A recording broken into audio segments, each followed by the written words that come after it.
You today. So 7 minutes, 7 minute tips. Happy Wednesday, happy hump day. As always, every Wednesday I come to you with a few great tips to improve your business English. And today's tip actually is not really a tip, it's more of a way of working, actually. And it's not just restricted to language learning, it affects every part of your business life. So it's all based on the technique that I use to help people to improve their skills. And it's known as the 3Ps method. And I don't know if you've come across it before.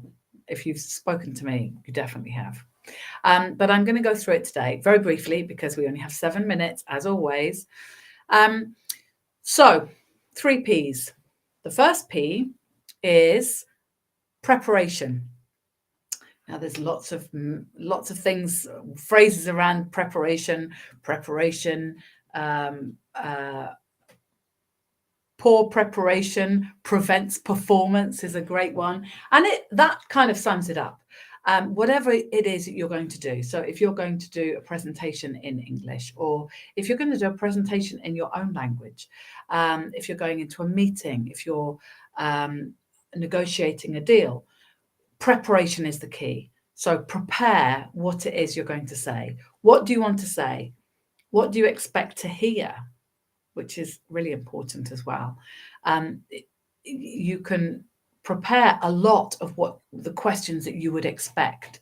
So if you think your situation through, for example, if you're going to do a presentation, perhaps you're presenting a new product.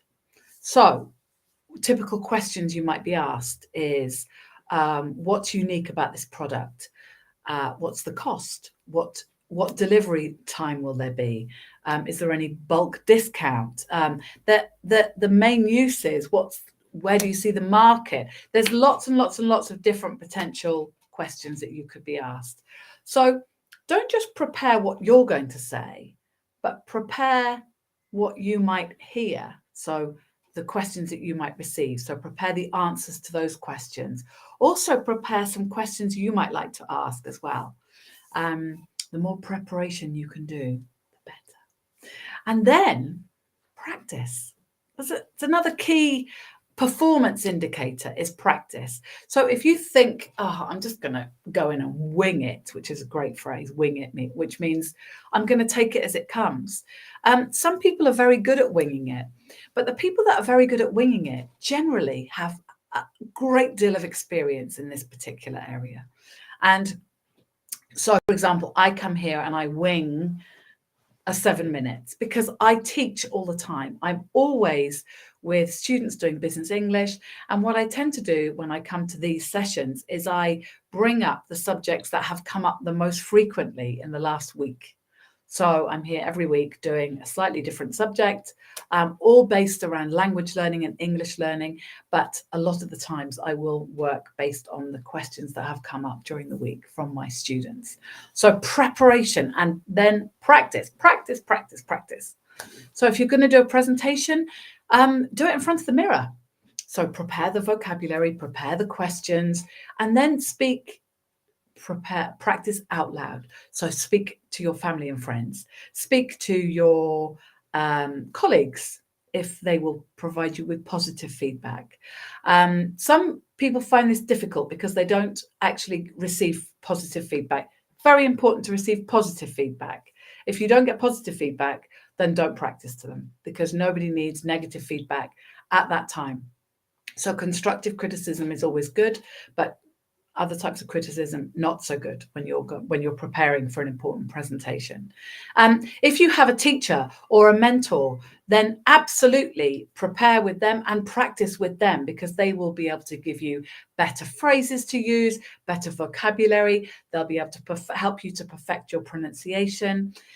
So practice makes progress. Everyone says practice makes perfect. Perfect is such an alien thing. You can never achieve perfection in anything. So just go for better.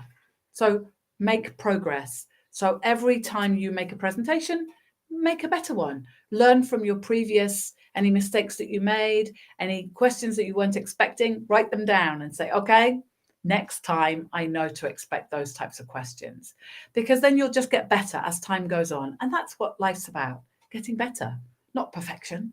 No one's ever perfect. And then perform, do your best, get into the right mindset. Make sure you get good night's sleep. Make sure you review your notes. Make sure you feel in a happy, contented mood. So before you go in, maybe go and spend some time in your own energy, just giving yourself a little bit of a boost of confidence. You're going to do great. It's going to go well. You know what you're doing. You've practiced, you've prepared, you've practiced, and now you're going to perform. And then most importantly, afterwards, review. So when you're in the heat of the moment, so when you've just performed and it's gone well or it hasn't gone well, however, write yourself a little review. So things that you might remember for next time, things that went really well that you can do again, things that went not so well, questions, comments, any problems that you had along the way, anything that went really well. So positive and positive and negative.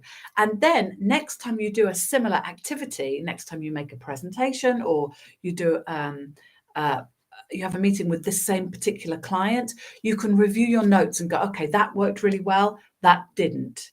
So perhaps you can also make a note. So if he had a really important golf tournament coming up, you could ask how the golf tournament went. So there are lots of the benefits of immediately reviewing after the event are numerous.